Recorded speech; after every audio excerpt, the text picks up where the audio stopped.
స్వామి విష్ణువు యొక్క చతుర్భుజాలు, 4 చేతులు, అనంత శక్తిని, సర్వవ్యాపకత్వాన్ని మరియు లోకాలను రక్షించే సామర్థ్యాన్ని సూచిస్తుంది.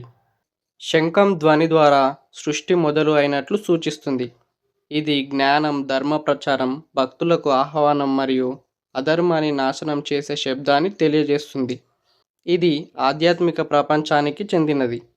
ఆ చక్రం కాలచక్రం లాంటిది. ఇది దుష్టులను నాశనం చేసి ధర్మాన్ని రక్షించే శక్తిని సూచిస్తుంది.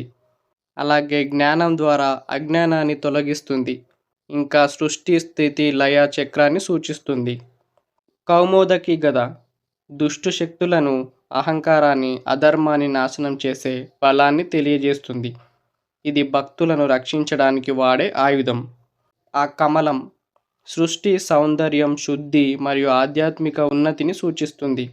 పద్మం నీటిలో ఉన్న కలుషితం కాకుండా ఉండటం వల్ల భక్తి మరియు వైరాగ్యాన్ని తెలియజేస్తుంది.